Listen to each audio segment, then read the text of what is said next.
Friends, आपका बहुत बहुत स्वागत है आपके अपने चैनल में जिसका नाम है डेली ज्ञान। फ्रेंड्स, इस वीडियो से हम सीखने वाले हैं माइक्रो इकोनॉमिक्स। आज तक के जो 7 वीडियोस थे उसके अंदर हमने सीखा कि किस तरह से माइक्रो इकोनॉमिक्स इकोनॉमिक्स में हेल्प करता है। वो एक अनदर ब्रांच था माइक्रो इकोनॉमिक्स, जो स्मॉल स्मॉल सेगमेंट्स होते हैं इकोनॉमिक्स के, उसके अंदर की स्टडी करता है। बट मैक्रो इकोनॉमिक्स जो है वो क्या करता है, होल इकोनॉमिक की स्टडी करता है। वो हम आगे देखेंगे कि इसका डेफिनेशन क्या है। इसके अंदर हम lesson number 8 that is national income, ये हम पढ़ने वाले, इसके कॉन्सेप्ट एग्जांपल्स के साथ होंगे सारी चीजें। तो आप वीडियो के एंड तक देखिए, एग्जांपल्स के साथ है तो आपको जरूर टॉपिक समझ में आएगा अच्छी तरह से। स्टार्ट करते हैं आज के वीडियो के लिए मैक्रो इकोनॉमिक्स। आप यहाँ पर आप देख सकते हैं कि concept and application.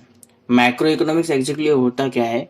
Macro economics is a branch of economics that focuses on behavior and decision making of an economic as a whole। जिस तरह से मैंने स्टार्टिंग में कहा कि इकोनॉमिक का ये एक ऐसा ब्रांच है जो इकोनॉमिक्स का स्टडी करता है एक एज होल, मतलब पूरी तरह से, मतलब जो बड़ी बड़ी चीजें है जैसे कि नेशनल इनकम। ओके, तो जो बड़ी बड़ी चीजें हैं, बिग टॉपिक्स, ह्यूज टॉपिक्स, इसके ऊपर स्टडी करता है। डिसीजन मेकिंग अगर करनी है गवर्नमेंट को, तो वो क्या करते हैं, इकोनॉमिक्स के वो हिस्से को स्टडी करते हैं जो बहुत इंपॉर्टेंट है और ह्यूज है। ठीक है, तो इस तरह से यहाँ पर जो भी नेशनल इनकम है, उसके बाद यहाँ पर हम देख सकते हैं कि प्राइस राइज होता है, इन्फ्लेशन, ठीक है, या फिर प्राइस में घटा होता है, बड़े बड़े टॉपिक्स। अब एक एक करके हम देखेंगे। फर्स्ट ऑफ ऑल हम इस वीडियो में देखेंगे कि नेशनल इनकम क्या होता है। ठीक है, national income, what is national income? The national income is the total amount of accruing to a country from economic activities in a year times. It includes payment made to resource either in form of wages, interest and profit. तो national income क्या है? Completely क्या है? Income from different activities of the economics in year. जो भी अपना financial होता है, उस ईयर, फाइनेंशियल ईयर में गवर्नमेंट ने कौन से इनकम, मतलब अपने इकोनॉमिक्स में किस किस तरह से इनकम आए, ठीक है, कौन से साइड से इनकम आए, वो सारे जो इनकम्स है उसको क्या करेंगे, टोटल करेंगे तो क्या आएगा? नेशनल इनकम, मतलब अपने पूरे कंट्री का इनकम, नेशनल इनकम। ठीक है, इस तरह से ये जो नेशनल इनकम है उसको कैलकुलेट किया जाता है। अभी यहाँ पर काफी सारे मेथड्स भी है नेशनल इनकम कैलकुलेट करने के। तो मेजरमेंट ऑफ नेशनल इनकम, ये जो है इसके अंदर हम देख सकते हैं कि 3 टाइप्स है। There are 3 ways of measuring the national income of the country. They are from the income side, output side, expenditure side. यहाँ पर आप देख सकते हो कि the methods of measuring national income, यहाँ पर 3 नीचे अलग अलग जैसे कि प्रोडक्ट मेथड है, इनकम मेथड है, एक्सपेंडिचर मेथड है। ये 3 क्या है? ये 3 मेन मेथड्स है मेजरमेंट करने के, नेशनल इनकम को मेजर करने के। नेशनल इनकम को किस तरह से गिना जाएगा? तो यहाँ पर 3 मेथड के जरिए। तो हम देखते हैं कि एक एक मेथड क्या कहती है, किस तरह से उसका फॉर्मूला होता है और एग्जैक्टली होते क्या है। Measurement of national income method number 1 is product method. इसको हम बोलते हैं आउटपुट मेथड या फिर वैल्यू एडेड मेथड। इसको प्रोडक्ट मेथड भी बोलते हैं। अभी यहाँ पर इस तरह से उसको नाम क्यों दिया है? सो एक्सप्लेनेशन में अगर आप देखने जाएंगे, under this method we add the value of output produced or services rendered by the different sectors of the economic during the year in order to calculate the national income। अभी कोई product होता है, अभी यहाँ पर एक highlight word जो है rendered by the different sectors of the economic। अभी फॉर एग्जांपल एक ब्रेड ही ले लेते हैं, नॉर्मल सा एक जो हम रोज यूज करते प्रोडक्ट जो है ब्रेड। अभी ब्रेड जो है वो जब फिनिश गुड्स का जो भी प्राइस है, फॉर एग्जाम्पल उसका 15 रुपीज प्राइस है एक पैकेट का, तो वो 15 रुपीज क्या हो गया? उसका जो ये 15 रुपीज क्या है? उसकी प्राइस है, ठीक है, उस प्रोडक्ट की क्या है? प्राइस है। बट अभी यहाँ पर उसके पीछे के सारे बिजनेसेस भी, अभी ये जो भी कंपनी ये प्रोडक्ट बेचती है, ये ब्रेड बेचती है, तो उसका इनकम हम कैलकुलेट करेंगे क्या?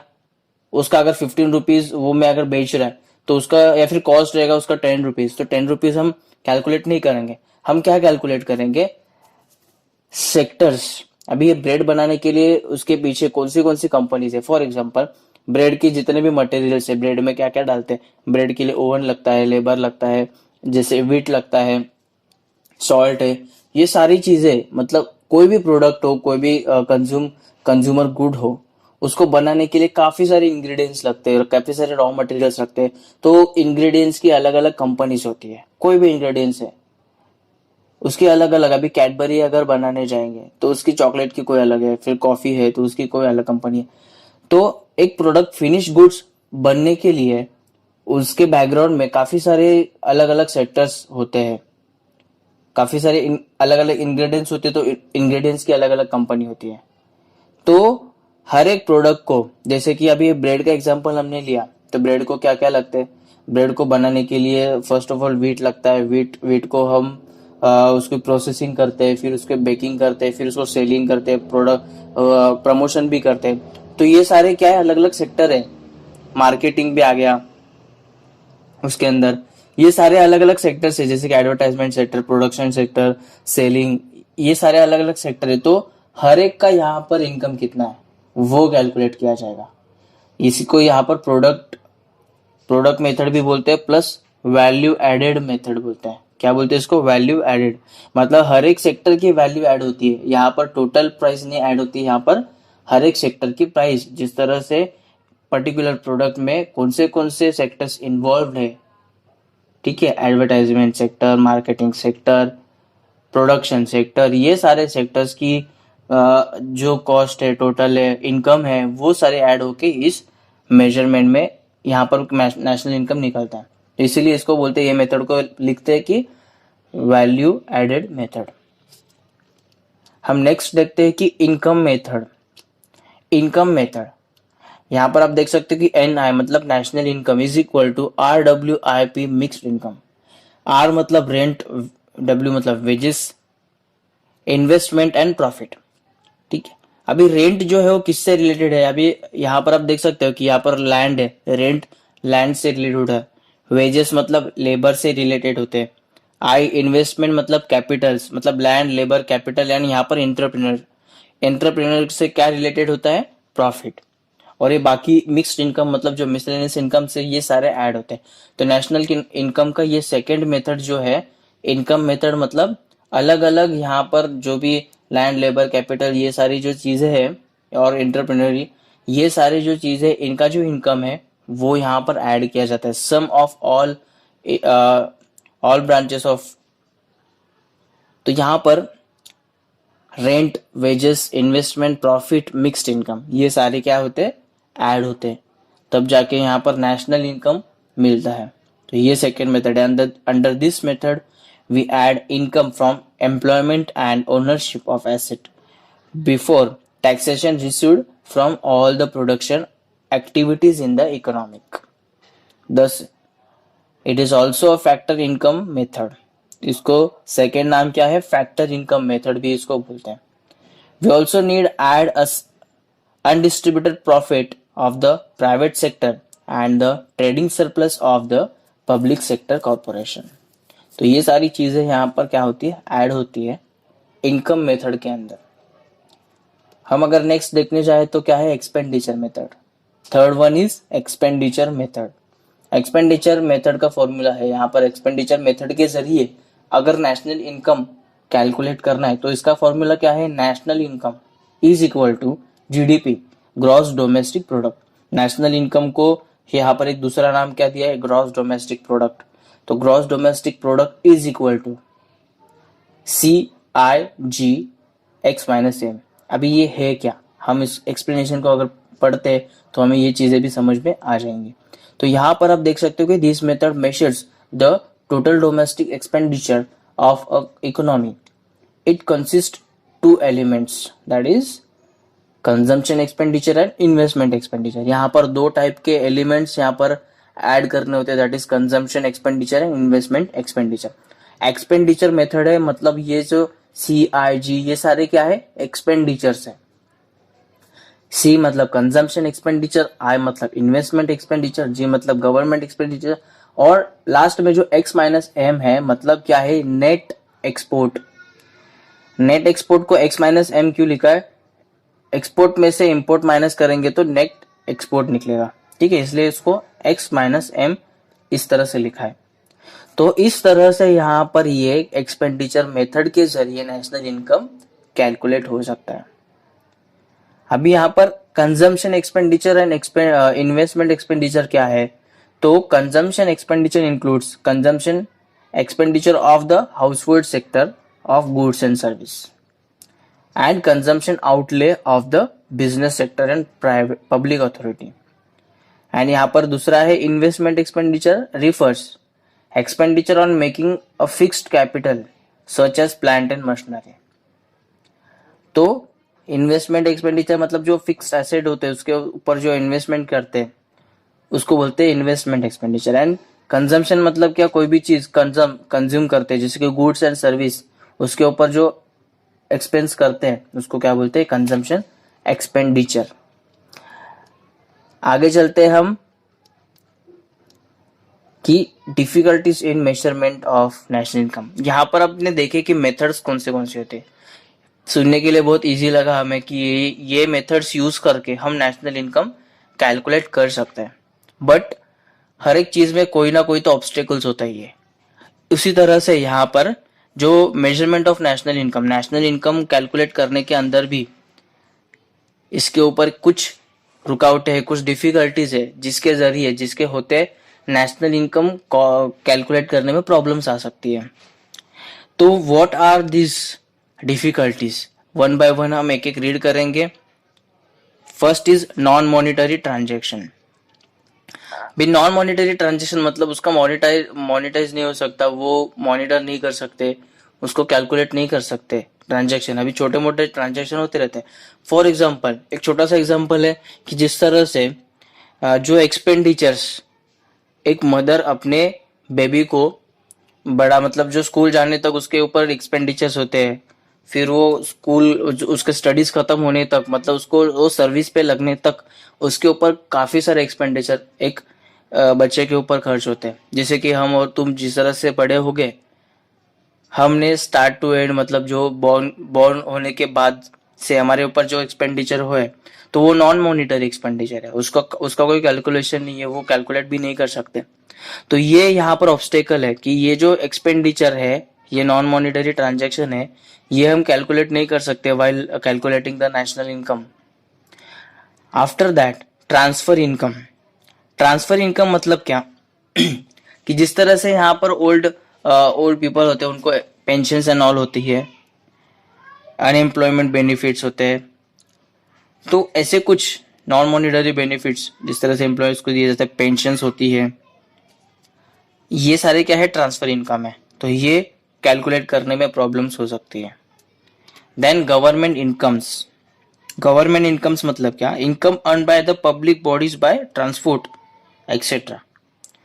ट्रांसपोर्ट एंड पब्लिक बॉडीज से यहाँ पर कोई इनकम अगर जैसे कि ट्रांसपोर्टेशन है, गवर्नमेंट ट्रांसपोर्टेशन, पब्लिक ट्रांसपोर्ट जिसको हम कहते हैं, तो वहां से जो इनकम क्या अर्न होता है गवर्नमेंट को, उसको क्या बोलते हैं, गवर्नमेंट इनकम। तो उस ये जो है वो ऐड नहीं होता, तो वो ऐड होना चाहिए नेशनल इनकम में। तो यहाँ पर ये डिफिकल्टी है to measurement of national income. Then income from illegal activity. Of course illegal activities काफी सारे होते हैं तो वो पिक्चर में नहीं आता। काफी सारे स्मगलिंग है, गैम्बलिंग है, करप्शन है, तो इस तरह से इलीगल एक्टिविटीज काफी सारे होते हैं। तो उसके जरिए भी जो इनकम आता है वो पिक्चर में नहीं दिखता, वो पेपर पे, वो डॉक्यूमेंट्स पे किधर नहीं दिखता। So it is very difficult to calculate this illegal activities income. And now next is capital gain. Capital gain मतलब क्या, तो कैपिटल आप समझ सकते हो कि कैपिटल मतलब क्या, बिजनेस स्टार्ट करने के लिए जो हम इन्वेस्ट करते हैं उसको कैपिटल बोलते हैं।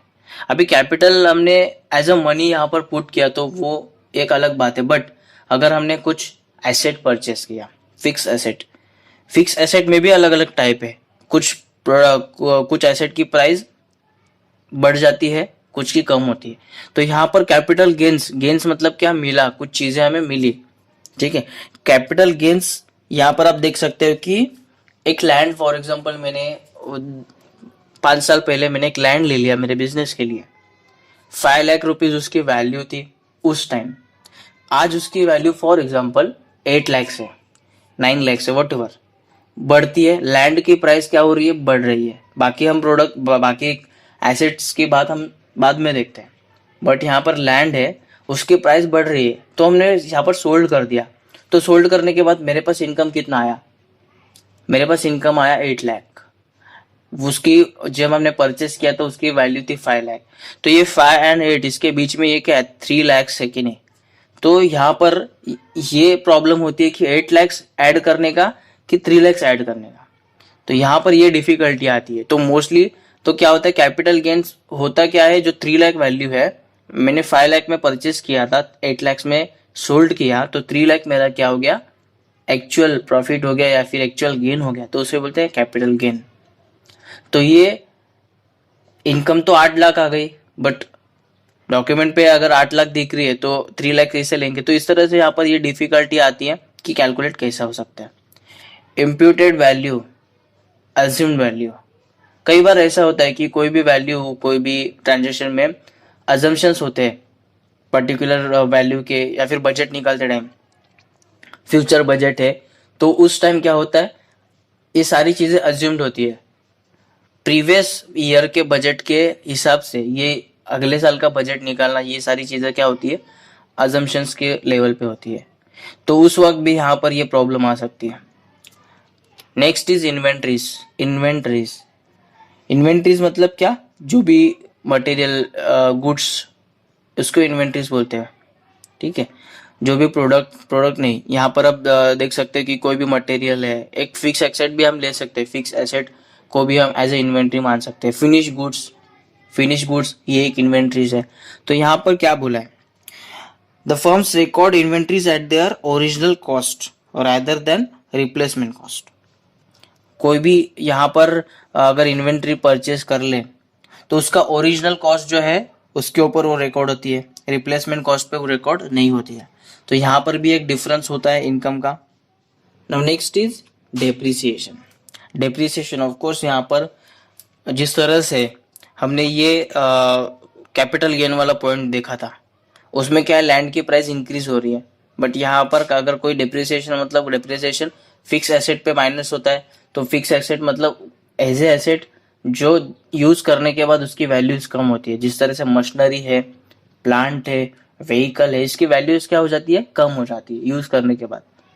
तो इस तरह से अगर कोई लैंड या फिर कोई मशीनरी, कोई प्लांट अगर पर्टिकुलर रेट में परचेस किया है और उसको सोल्ड करते टाइम उसकी डेप्रिसिएशन वैल्यू माइनस करके उसको सोल्ड किया जाता है, तो उस टाइम जो इनकम होता है वो कम होता है।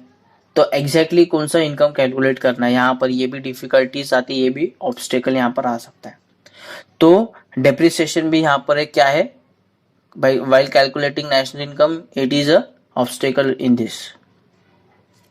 Next, developing countries. अभी यहाँ पर ये डेवलपिंग कंट्रीज क्यों कहा गया, तो ये पॉइंट इसलिए यहाँ पर है